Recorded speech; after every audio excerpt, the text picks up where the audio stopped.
WHO Talk Show. Yes, indeed. Yes, indeed. Charles. Max. Razor. We are here once again. Top of the bottom hour. Bottom of the show. Right. That's a mouthful right there.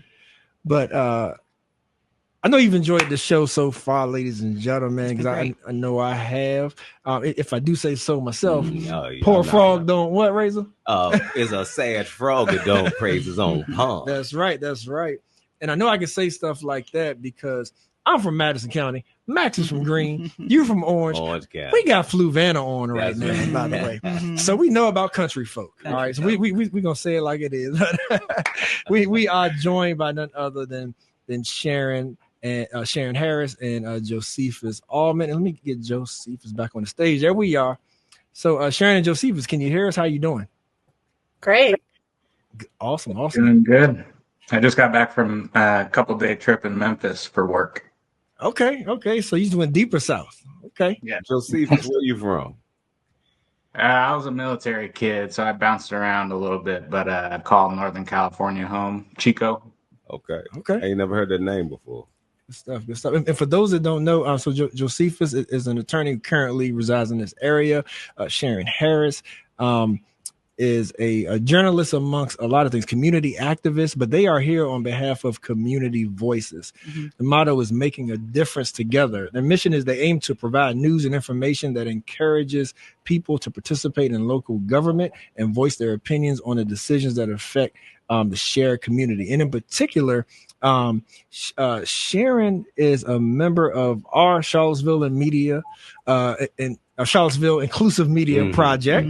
She is a fellow amongst that, and her main work with that is focused on this rural media ecosystem and how we improve that. So once again, Josephus and Sharon, welcome to the show.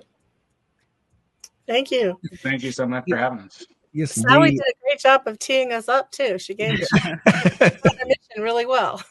Yeah. So there, the biggest news that we want to get to, and I know that Josephus has a lot of info he's ready to get to, is that there is a gas plant that is being planned in Fluvanna County that a lot of folks seem not to know about. Right. And so this feeds in to the conversation that we already wanted to have with Sharon anyway about rural communications, right? Rural media. How expansive can we make it to make sure that folks are in the know and what are the best means thereof to do so. But if you all wouldn't mind though, Sharon, let's start with sort of your goals and vision, as it pertains to not only the work that you and Josephus are doing together and make sure folks know about the ins and outs of this gas plant that's coming to Fluvanna, which by the way can happen in any community if we're not aware of development that's happening, right? But Sharon, kind of give us, more your perspective, your insight of what community voices is all about for our listeners. Sure. And thank you guys so much for this opportunity.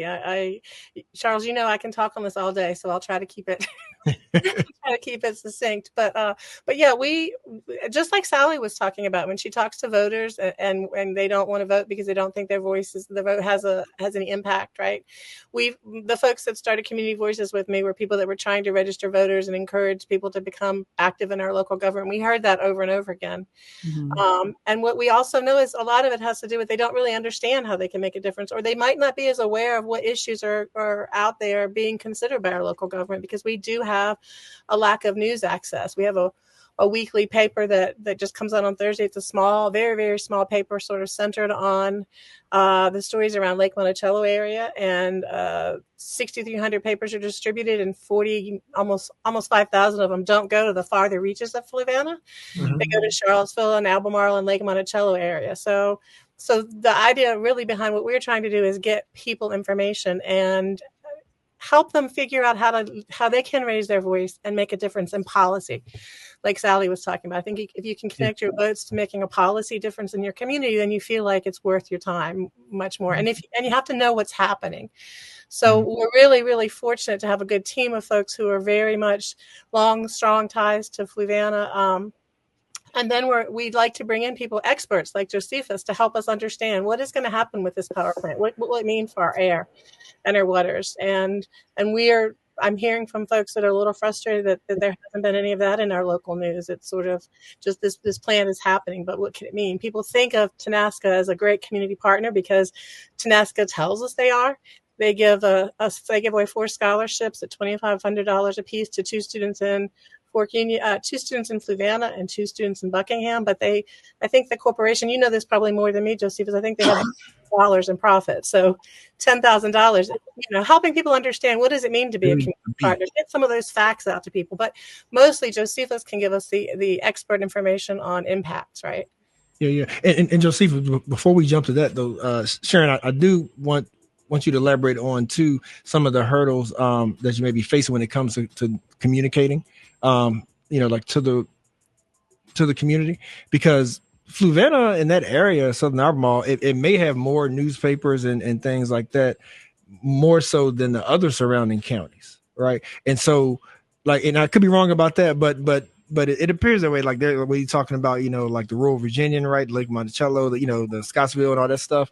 And so I'm curious about if you could just elaborate a little bit on the hurdles that you're seeing, because I'm sure that's going to sound familiar to folks who live in even in other areas, and maybe even like some of the plans and goals that you all have to counter the issues you're seeing. Absolutely. The Scottsville paper, I'm not as familiar with it because it really sort of is very much more Southern Albemarle, Scottsville area, and Fluvanna is pretty different from that. The rural Virginian in Buckingham, to my understanding, is now not housed in Buckingham, but I think it's under the Charlottesville Daily Progress. So the folks that do that are not local.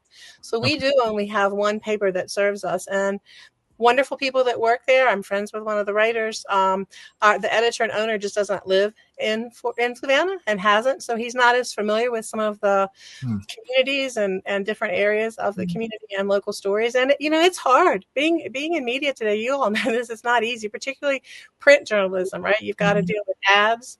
And the paper that we deal with, our Fluvanna Review, is the paper of record for our local government. So that's where the local government goes to put in notices about community meetings and hearings and legal notices. So there's not even a lot of space for news.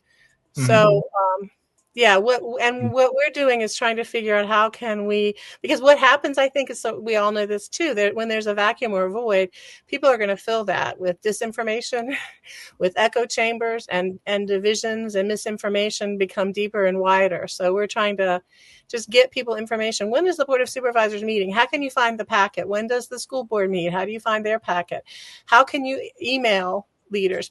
People say, I don't want to go to public comment meetings because it's just a one-way conversation. We just say something, they're going to already make up their minds. How do we influence that? Well, here's the way that you can write letters. We're hoping to, as we expand, begin to have community conversations where we invite our elected officials to talk to us. Because when we're going to church groups and other groups and organizations, we hear people say, I didn't really know that was coming. We've heard people, oh my gosh, I didn't know that there was a power plant that's pulling water out of the James River and then putting water back into the James River. Like, I've lived here for so many years and I didn't realize that was actually happening. What does that mean for the air my kids are going to breathe? So we're trying to open up avenues of communication. We're starting really small, got a really small team trying to build. We're just so grateful when we can get people who actually have real good information like Josephus, so that we can try to get that to people in the community. So he gave us a whole lot of good information. We printed out some information, took it to the county fair, and some folks handed it out there. We're taking it to churches, just giving people information. We hear a lot of people just didn't know. Yeah, and particularly in the rural areas, like churches used to be the end all be all, right? Like whether you're talking spiritual or you're talking politics or whatever, right? That's where you got the information. So the last question I have too before I want Josephus to chime in is, now that we're in this digital age, though, like what have you all found when it comes to people saying, like, what is their preferred methodology of receiving information? And are you seeing it like the older generation and the younger generation like have a divide, and is there a focus more so on one or the other, when it comes to how you want to distribute information? You do know rural communities, Charles. You got it right. We're seeing a divide along age. We're seeing folks who are like, you got to give us something in print still. So one of our partners has took some things that a couple weeks ago, there were revivals in some of our churches. So one of our partners had one of our sheets and took it to the churches to hand out at revivals. We're really, I'm so grateful. The Charlottesville Community Area Foundation gave us some money, so we have a little bit of money to help with that, which is awesome. And we're trying to expand. We won't have the resources to do a whole print newspaper, but we can target it, right? We can get information when there are issues to people. We're hearing from sort of younger folks that they would prefer news, e-news and a newsletter. So we're putting that out there. But we're really just asking people how they want to get it and how we can get it. And we started this about a year ago, and issues have sort of come along that we've had to address because we want to have that voice. So we're going to take some time and figure out just how to get that. We looked at some maybe text messaging. Some folks were like, well, I don't know if I want to get text messages. So we got to figure out how to target that and how to do it. But what we try to be in the community at events and ask people those very questions. How can we get information to you? And it might not be a one size fits all kind of answer. Yeah. One of the things that I think about when it comes, and I think this is a wonderful initiative that you are running here, but, when they decide to commit their time to something, first of all, trying to be more informed, and then take it and then activating and actually trying to make sure that their voice is heard, and the local governing body is hearing their opinions. Their effort can wane, as you mentioned earlier, but it can wane when they're not affecting any type of change. And so I always want people to be as prepared as possible to know that, yes, this is the work. This is what it looks like. Mm-hmm. Now, you may not get the results that you want. Like, how is that part of what you're doing as well, as trying to make sure that the people that you're interacting with are understanding the full circle of how this might work, and that sometimes any change takes time, Yeah, those are great points. And absolutely, that's something we talk about, right? We want to make sure that we pace ourselves and we don't give people the idea that we're going to change the world in a day, because it's just not going to happen. But we are seeing, as you all know, in rural communities too, that it doesn't take a large number of voices to make a difference. So just recently, the Planning Commission held gave a survey to the community that, as part of their reviewing of the comprehensive plan process. And we've been hearing for so long that Fluvanna is rural. Everyone wants to keep it rural. We just want, and some of us have different ideas about what that means. Does that mean protecting the rural beauty, or does that mean keeping it back to the 1950s? So we have some ideas about that. But what we saw is that we did a newsletter. We got some information out. We told people, hey, the Planning Commission, the county government has to review the comprehensive plan every so many years. And part of that is to ask what the community thinks about it. So we said to newsletters to folks, they're going to have public meetings. They're going to have community meetings, and this is what they're going to go over, and these are the kinds of questions. And so I think we got a fair number of folks. We got a couple people at each of the 5 different voting districts where they have it to go and to take part and ask questions. We're building and going small, and we say, when you've got 20 people in a room or 15 people in a room, you can make change. You can actually have your voice be heard a little bit more when it's a smaller group. So, but yeah, we all know, all of us who've lived in Fluvanna for even a minute know that change doesn't happen quickly. So I think we're familiar with that, and we have to kind of keep reminding ourselves of that. But I will say that from hearing from our local government all the time that everyone wants to keep it rural and doesn't want development, we did get people to participate. We had sessions where we took the survey to people with computers and helped people fill it out. We took print versions to churches and got people to fill it out. And the comments came back a little bit different than the government says, that our local leaders say. Yes, people said, we like the rural part. We like knowing our neighbors. We like it's quiet. We like it's pretty. But hey, we want more grocery stores. And we want doctors. And we want more programs for kids. And the very interesting thing that'll I'm sure Josephus is going to be most interested in, he's probably already seen this, our Board of Supervisors and Planning Commission kind of put some big obstacles up for solar development in our community. But the majority of respondents to this survey said they would like to see solar development in Fluvanna. Yeah. Okay.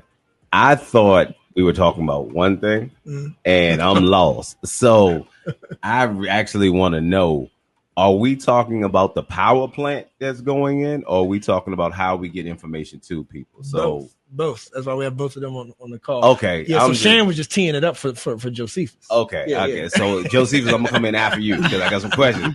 But for the people that didn't understand, I felt I had to come out the back of the room. Gotcha. Okay. But it's so connected, and I'm so glad that we get to connect them because without voices, this could be a really done deal. Without people speaking up and understanding and really, really knowing what this could mean for the community, what it could mean for our health and safety and environment.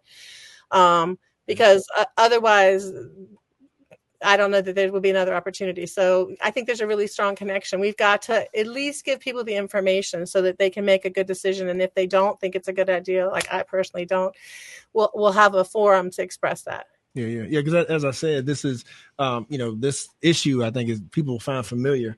You don't have to live in Fluvanna to relate to a lot of this, and so the power plant, Josephus, is just like a shining example, right, of things that can come up in your community. If you're not tied in, to the communications, right, to be able to know, to be able to voice your concern. So Josephus, again, like you're an attorney, and you're also a resident there. So kind of give us that background, right? Like give us the official introduction, as to what exactly Tenaska has proposed and where we are with it.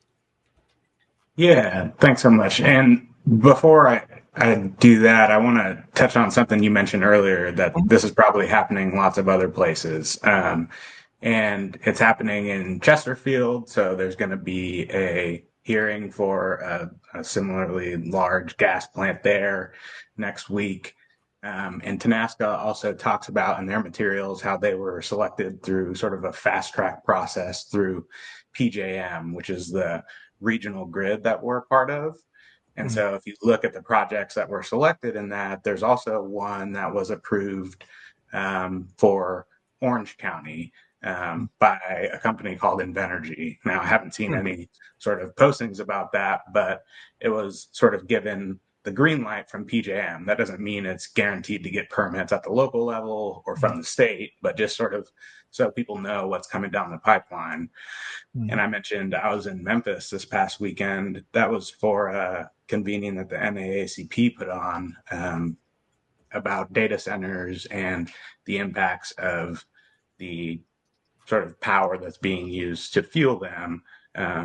This is happening all over the South, especially in Memphis, where XAI put a bunch of gas plants unpermitted in South Memphis and ran them for almost a year before sort of any intervention by the county health department. So I talk about data centers because, Tenaska is proposing a 1.5 gigawatt gas plant. And so to put that in context, they have operated a 1 gigawatt gas plant there for the last 20 years. And that powers a lot of homes, several 100,000 homes. And so adding another, 1.5 of that would make this place in Scottsville the largest gas generation site in Virginia if it were approved and started to operate. And so they talk about rising power demand as a reason to build this facility. It wouldn't be a utility-owned facility, so Dominion wouldn't own this gas plant unless there's some future plans to buy it from them. But the way that Tenaska operates is a merchant plant, and so they just sort of sell power into the PJM grid, taking advantage when prices are high. But for the most part, it's a combined cycle plant, which means that it's meant to run a lot of the time. And so this growing demand that they're talking about meeting, it's not, growing demand from residential folks like you and me. If you look at utility projections, there's small amounts of growth projected for like electric vehicles and maybe increased manufacturing, but it's nothing compared to the growth that's coming from data centers. And so that's where this power is primarily going to go. And so I'm sorry. No, I was just going to say, I think that's important to sort of identify, who really is this plant designed to serve. So if we need more housing, right? We need affordable housing. Sharon has found that people want more grocery stores, so on and so forth. People want high speed internet, right? All that kind of stuff. Like, so why not? So why not a massive power plant, gas power plant? Yeah, I think they talk about the economic benefits to the county. What they don't talk about are the health harms that are inflicted on the surrounding communities. Okay. And so, something that I've heard a lot, even from folks in the clean energy space recently, is sort of like, oh, well, gas isn't as bad as coal. So maybe it's not the worst if we build some gas. But coal is the deadliest power generation source in our nation's history. Gas is sort of considered cleaner because it has less emissions of CO2 when it's burned at the point of combustion. But methane gas, when it's not combusted, is over 80 times more damaging from a climate perspective compared to CO2. And so that's another consideration, is the leakage in all of the infrastructure to get the gas to that point, not to mention the hazardous air pollutants that are burned at the stack. And so you have particulate matter, you have sulfur dioxide, you have nitrous oxide, ozone. And so those are particularly damaging to communities that have higher existing levels of respiratory illnesses. And so, when they talk about the economic benefits, you've got to keep in mind that there are also significant health harms imposed on the communities around it. And if you look at the map where it's operating and where they propose the new one, which is just the parcel of land sort of catty corner, sort of every census block group that surrounds it to the west and south is considered an environmental justice community, what would be a fence line community to this power plant. And that's a trend. The Chesterfield plant is proposed in environmental justice communities. A lot of the plants that I heard about this weekend in Alabama and Louisiana and Tennessee, proposed in Black communities. And it's sort of a continuation of what we know to be true, is that the most polluting facilities have historically been sited in Black and poor communities. And so the second site is so detrimental to the surrounding community's health because, did I understand you to say that it won't actually be activated, so to speak, until there's an overage from the site that's currently there? That is what you said, right? No, so it's just meant to be additive. And so that's the problem, is that it's sort of the existing power plant will continue to operate the same, and then you're just adding 1.5 times more pollution on top of that. And so the cumulative impacts of both of those plants then operating near full capacity in that area. Okay. What issues have you? I'm sorry. What issues have you seen already in those other locales that you mentioned, as far as determinants on health outcomes, right? Like, to be able to take, for you all to take to the board of supervisors and be like, look, like, here's what's going to happen. Like here's how people are at risk. 'Cause I know, they're going to want that raw data. And then on the flip side, what is the power alternative that's being suggested? Yeah, both really good questions. And so I can talk about some work that our organization recently did on a different proposal down in Pittsylvania County. It was a 3.5 gigawatt gas plant proposed with a bunch of data centers directly connected to it. And so that's significantly bigger than what we're talking about here. But we worked with a team of Harvard scientists in their public health department to sort of model and run the numbers on the actual health impacts, trips to the hospital, healthcare costs, missed work days, missed school days. And in that case, the healthcare costs on that community down in Pennsylvania would have been $31 million on an annual basis. And so over 20 years, getting upwards of $600 million. Now, the Pennsylvania County Board of Supervisors denied that project on a 6-1 vote. So we were really happy to see that. And so, you think about those similar numbers, scaled down proportionally to the size of the plant we're talking about here. I think it's important to put those next to any economic benefits that are promised in the form of tax revenue to the county. I'll also point out the communities that have sort of the most cumulative impacts, the most power plants in their communities or refineries have on average higher rates of different respiratory illnesses, higher rates of cancers, and significantly lower life expectancies. Yeah, definitely see that in Southwest Virginia. Nah. Yeah. Question for you. Is this power plant connected to the James in any way? Yeah, I think Sharon can talk to that a little bit. It's proposing to pull water from the James and discharge. I'm not sure if the discharge point is clear at this point, but maybe into the Rivanna or back into the James. My point being is that all of those are watersheds into the ocean, right? Yeah. The James definitely. and Rivanna go to the ocean, right? So Absolutely. essentially, we would be poisoning the world if we do this.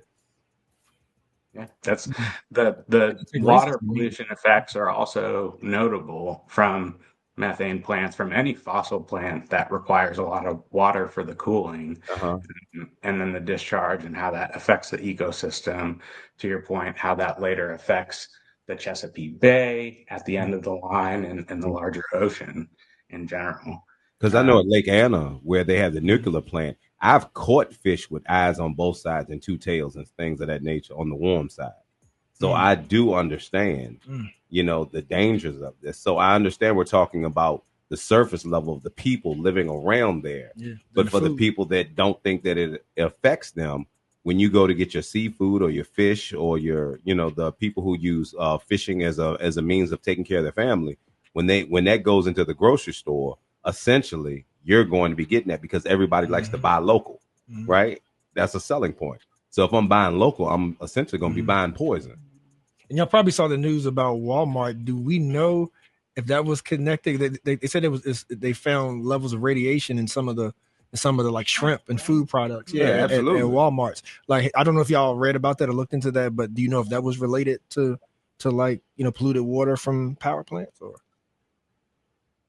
I'm not sure. I saw the story, but I can't say the cause for sure. I just want to hop in real fast, though. I'm sorry. Because I think everything you guys are saying are great, and I see to Josephus as the expert, but I just want to bring a little bit of Fluvanna history into it because, we had Dominion had the power plant in Bremo for many years, and we're dumping coal ash into the James as a result of that, and so the community is now. Dominion is having to clean that out. And I think they have until 2030. You may know the exact date, Josephus, but it's still a process. Our environment has already been impacted by power issues by Dominion, who in the time that they were putting coal ash actually in the James River. They had approval to do it, and it was great. But now they realize how bad it is, and they're being forced to clean it up. And so I think we can't lose sight of that impact on our community and that history when we talk about future as well. And I'm sorry, did you say the Fluvanna Board of Supervisors has already approved this project, or they're considering it at this time? Considering it. I believe it. You may know what I'm hearing, I'm not sure, is it's going to go before the Planning Commission perhaps in October and then maybe the board in November. Mm-hmm. Yeah, I went to the Sharon and I were both at Tenaska. They held a community meeting for the power plant to share some information about it. But Charles, I want to answer your other question you asked about alternatives to this power plant. And that's a really important question because, sort of in the same way that a lot of people are talking about gas as being maybe an okay alternative, is this belief that clean energy can't get the job done. But solar panels have been getting more efficient. And so we all know that the sun only shines when it shines. But another important technology that's coming along and really growing is battery storage. Yeah. And so that allows us to sort of make the most out of the grid we have. And just to sort of say a little bit about how the electrical system is built out, it's built out sort of to serve the peak needs. But the peak needs is nowhere near sort of the power that we're using the rest of the day. And so if you look at PJM, that regional system I was talking about, 80% of the time we're only using 50% of the existing capacity on the grid. And so how can we put in storage to store the energy when we don't really need it and discharge it at peak times, and do so in a way that doesn't pollute the surrounding community? Same with solar, especially paired with storage. You can also make more out of the existing transmission lines that we have and distribution lines by making upgrades that sort of allow them to carry more electricity through them. And you can also ask these large power users to be flexible and shift the way that they're operating. There's sort of this assumption that we've got to meet these data centers 24/7. But there are, certain players like Google that are showing it's possible to be flexible with the way that their sort of computing works. And so they can power down or shift to different locations when grid strain is high. And so, before we talk about unleashing another wave of poisonous gas plants on our most vulnerable communities, let's see what we can do out of the existing grid and adding storage, making it more flexible, and doing it in a way that isn't adding more harm to the communities that have, to Sharon's point, been bearing the brunt of industrial pollution since our country's history and inception. So Yeah. Josephus, can I push back a little bit? Just a little bit. All right. I was fortunate enough to be a union electrician for many, many years. And what you're talking about is the battery backup system, which is called a UPS that goes to it. Those are deep cycle batteries. That is very, very detrimental to a system because companies like AT&T, when they were called Bell Atlantic, their backup systems were full of batteries. Now, when there's a problem, you cannot shut that off. It just burns because it's not like a switch that you can turn off. So the lithium batteries that you're talking about are very, very dangerous. Okay. And the reason we know this is because when you go to get rid of them, an old car, they make you take the battery out so they can separate it because it has a different way of being discharged because of the chemicals inside of it. So I'm not so sure.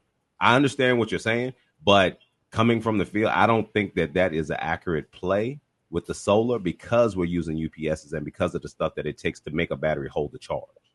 Okay. So I don't know if that's a good thing as well. Just a little. Well, that's fine, and we'll be curious to know sort of the year when that sort of stuff was happening because batteries have gone a long way. But a lot of people don't know about what's happening in Texas and in California. And so I think a lot of people know about that really bad winter storm that happened in Texas in 2021, Winter Storm Uri, where hundreds of people died because power plants shut off and the system, just broke for days. Since that time, Texas has added 10 gigawatts worth of batteries, and its blackout risk went from 16% in 2021 to less than 1% this year. So this is a proven sort of solution to grid reliability concerns and making the most out of what's out there. I think the technology has really come a long way. You can see the same thing in California, who has also built out several gigawatts worth of batteries in the last several years. And so the system controls have really improved and allow grid operators to have better control over the batteries and to have sort of better balance throughout the system. So I would push back against that and just point to, the very visible examples in Texas and California about how batteries have increased reliability and really displaced the need for gas generation. People talk about how gas is cheap, but Texas is the only fully deregulated energy market in the country. Last year in 2024, they built 14 gigawatts of total energy capacity. Less than 5% of that was gas. The majority was solar and storage and wind. And so when you're talking about what's the cheapest thing for consumers, what's the fastest thing to get online, and what's been shown to create a really reliable grid in Texas over the last few years, I think, batteries have proven themselves to be a viable solution. That being said, are there multiple players at play that is really moving this ball? Meaning that when you talk about things like gas, right, then that's a whole industry to itself.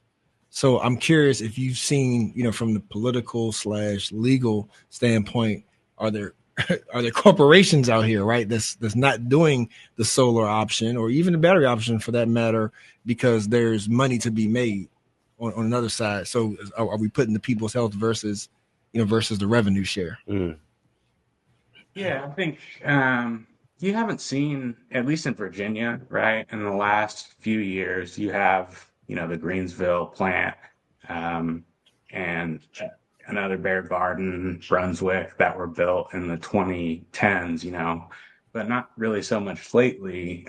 What's more been slowing the adoption of solar and storage, storage to a lesser extent, but really solar throughout Virginia is, to Sharon's earlier point, the fact that a lot of counties like Fluvanna have made it really hard to permit solar in their counties. And so, out of Virginia's 96 counties, about a third of them either ban solar or, have really serious restrictions on how you can develop it. And unfortunately, a lot of those counties that have restrictions or bans are some of the counties where solar is sort of the best place to put it in terms of, large available plots of flat land. And so I think that's been a problem. And so, you're having a hard time getting solar on the grid here. And it's not just a problem in Virginia. States throughout PJM, have been having varying levels of difficulty with local permitting.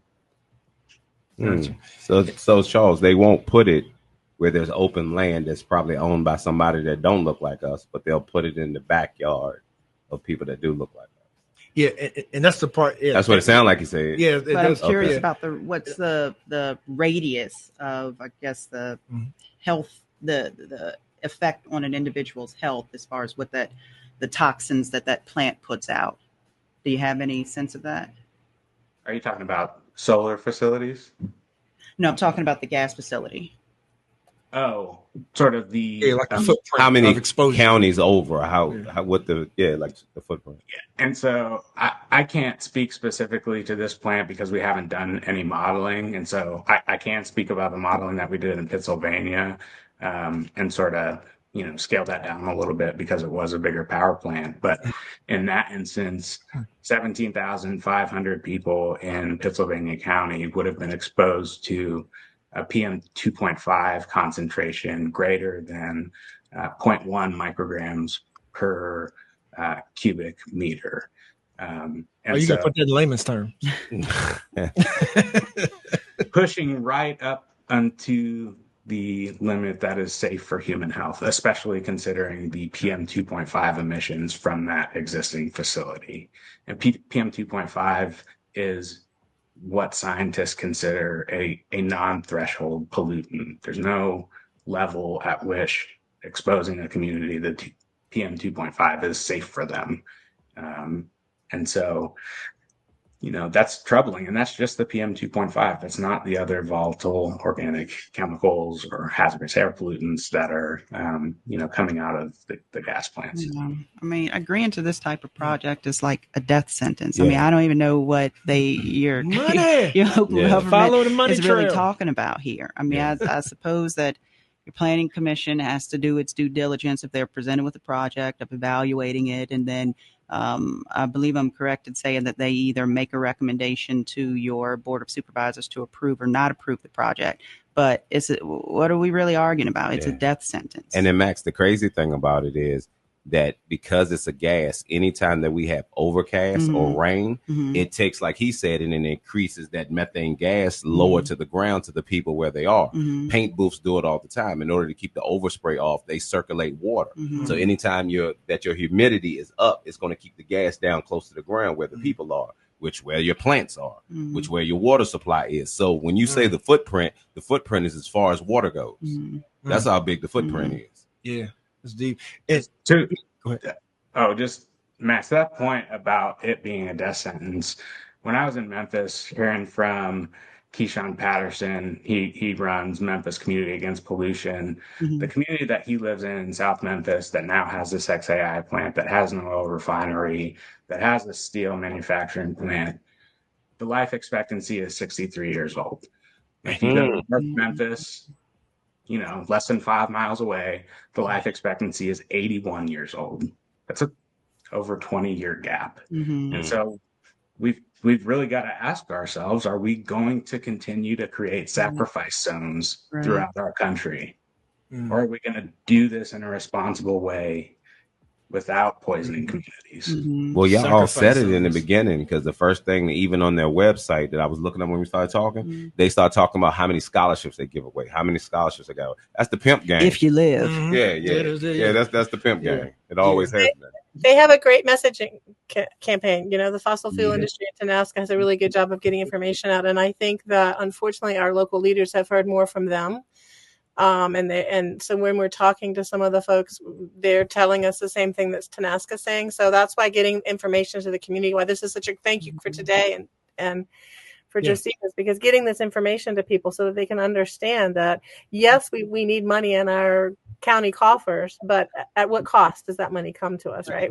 What health costs are we having to spend as well? And I just don't think that they have a good understanding of those risks. So we've got our work ahead of us, Josephus in particular, to help get this information to people, because I think that we saw that with solar. There was just a real lack of understanding. We had family farmers who were saying, hey, I can save my family farm and get a contract with a community solar company. People didn't follow along political lines like you might think, right? People were saying, wait, I want to learn more about this. There might be a way to bring solar in that's going to help our community and not just harm it. But there's just so much disinformation and misinformation. Yeah, and to Razor's point too, I don't know if you all have yet, but you probably want to reach out to environmentalists and like the water conservation folks, like even in Albemarle and Charlottesville, right? Because you're talking about the potential of polluting your surrounding area, not just Fluvanna. So yeah, we're lucky to see a good turnout already to sort of that first community meeting that Tenaska had. So, I was there, Sharon was there. There were folks from Appalachian Voices, which does a lot of great work here and, in other states in the Appalachian region. Sierra Club folks were there, folks from the Fluvanna NAACP branch. And so a lot of folks that are concerned, that are already engaged early in the process.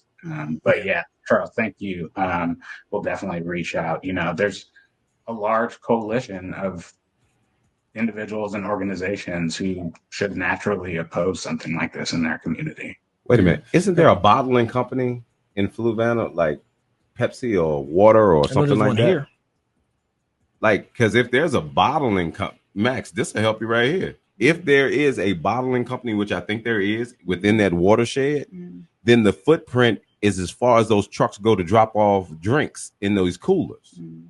Because if it's bringing in the water to cool it and then putting it back out somewhere else, and then that same water is being used to bottle, that's how large your footprint. However long that those trucks travel out to drop off stuff, that means everybody's getting some of that poison. That makes sense. So not only are you breathing it, but you're ingesting it, which is easier for it to get to your organs and whatnot. So this is a hard no for me. And are y'all seeing these proposals in other areas? Because like look at Louisa, which is right next door, right? Like they're undergoing massive growth. So have you heard of similar proposals in other nearby? I heard you mention Chesterfield, but I was thinking maybe a little closer. Yeah, one in Orange. So I don't know you said much farther than that. Do you know where in Orange? No, the only details in that sort of approval of projects from PJM, that regional entity, was just sort of really high level. So the name of the company, the name of the proposed county, but you saw Tenaska on there, Fluvanna County, the exact size of the project that they're proposing now. And so I just think, it's, folks should be ready for something like that to come to Orange. And yeah, I think these things are going to keep popping up as justification to serve the high power demands for these data centers that are popping up everywhere. One of the things I wanted you to elaborate on. I'm sorry, Sharon. Could I ask you? Yeah. I was going to say, Louisia's a great example, not necessarily about the power plant, but they pushed back on a third data center. They community organized and were very vocal about saying we don't want this third data center coming here. So I believe Amazon withdrew their petition. I'm not sure that it's going to come back again, but that was a really good example of the community coming together and asking questions and demanding information and making their voices heard, such that they made a difference on whether a third data center would come. Yeah. And I wanted you to elaborate as well on when you were talking about like the potential healthcare costs, in cohesion with the area that is going in. I'm curious that the area that they're proposing to put it in, is that like more so elderly and Black, or was it a different demographic? And then when you were talking about like the impact on potential healthcare costs, like that would play a role into decision makers as well, right? Because if you're talking about people that are on Medicare or Medicaid, then they may listen a little more, right? versus if it's somebody who's being covered by insurance. So I was curious. Yeah. So I'm just pulling up the map that I was talking about earlier. Virginia's DEQ has a state version of EJ Screen. They call it EJ Screen Plus. But you can look at the census block groups, and I was talking about earlier how all the census block groups sort of surrounding to the west and south qualify as EJ communities. And so the one directly to the west of it is a low-income community. 57% of the residents in that census block group are below 80% of the area median income. 35% are below 2 times the federal poverty level. If you look at the census block directly below that, it's a community of color under Virginia state law. So 41% of that census block group is Black or persons of color, as the law defines it. If you go one further to the south, it's another community of color, over 52% Black or other communities of color. And sort of you look all the way down and around, those are all fence line communities. And they're also, the two that I just mentioned are also, qualify as low income communities under the law.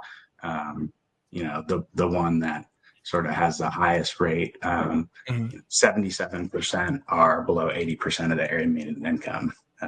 And so exactly to your point, Charles, this isn't being proposed in affluent communities. It's being proposed on the most vulnerable communities. Yeah. Maybe show the state those numbers if we're talking about people that they're going to be paying for these hospital visits. Like that's just another avenue to propose it. But yeah, Matt. I don't know how your board of supervisors can have this conversation without talking about the ramifications of a project like this and its impact on its residents. I mean, to me, it's simple. Look, I've made a decision for them. Like, it's a common sense thing, and it would be shameful. It would be shameful for any one of them to vote in favor of something like this. Yeah, I think you're absolutely regardless right. of the turnout, right? Regardless of whether or not people are coming to your board of supervisor meetings or showing up at your planning commission meetings and different things like that. It's a common sense thing. If they do vote for it, make sure you give them free housing right around the data center. Yeah, free housing. Yep. And to that point, like, thank you so much for having us on today and letting us share about it, because if it weren't for folks like us in the community, you're not going to hear about these negative impacts. At the community meeting that the gas company put on, they had a 30-minute presentation about the noise impacts and talked about the tax revenue. But when asked questions about the emissions and hazardous air pollutants that they would be putting by more than doubling their existing plant, oh, sorry, we haven't looked into the emissions or how this would impact the local community. And so they're not going to do it. It's up to folks like us. And so thank you so much for having us on today. Yeah, thank you all. Thank you all. And Sharon, last words as far as how the folks can stay in contact with you all and be supportive. Yeah. So I think, did you share in your social media? I believe you shared our website and how you can email us or subscribe to our newsletter. But we have a Facebook page and we have a website. We're trying really hard to organize. We're going to be meeting with some folks. We've got a lot of community members who are frustrated and anxious. We got a lot of people to come out to the meeting and ask questions. And then Josephus will tell you the folks from Tenaska just kind of pulled. We had to write our questions on a card. We couldn't stand up and ask them, so we couldn't see what our neighbors thought, and they just cherry pick the kinds of questions they want. So, to your question, if people have questions, we need to come together and get our board and planning commission to answer them, since the Tenaska folks did it, and have them ask them. We need to really get our word out. So, however you can let people know to connect with us, and if they have concerns, join with us, come with us. We're going to try to schedule a couple community meetings before the planning commission meets. Yeah, it's a big issue. I agree, Max. I don't understand how they could vote for it, but I have a concern that they might. So we got to do something to help them understand what we feel as a community, and inform them that I'm not sure they're aware of some of these impacts, or they don't see them quite as we do. Right. Yeah, and Sharon, and just to make sure I have it right, because I don't think I have the actual website. If you wouldn't mind putting it in the comments, and we can then Sure. everyone will see it. That would be great. Yeah, so thank you all. Josephus, Sharon, keep up the great work. It's well to do. And like I said, I think a lot of people can relate. So hopefully, that'll make folks pay even more attention when they think about the impacts and how it potentially could be their own neighborhood. Mm-hmm. Max, thank you for everything. Razor, Thank y'all. I mean, I have selfish reasons why I like to fish, so I don't want anything polluting my water, so I mean, that's where I'm coming from and for. So while y'all are telling people what they need to look out for, try to tap into what means something to them. For some people it's their children, for some people it's their land, the legacy that they're losing, the noise pollution, whatever. But I think that's the easiest way to get people's attention, is to cater to their selfish needs and then go from there to educate them. Thank you. Thank y'all so much.